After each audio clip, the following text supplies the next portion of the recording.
All right, going into the main part of the house, you're gonna enter into the kitchen. Really bright, open kitchen. Incredible views out there to the Caribbean. And that is La Mela Beach.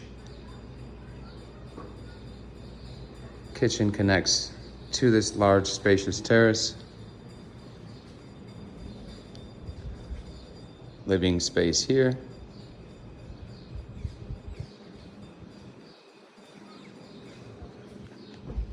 First floor bathroom.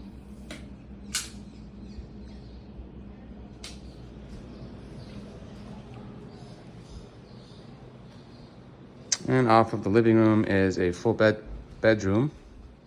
Again, doors now will take you out to the terrace from the living room as well as from the bedroom.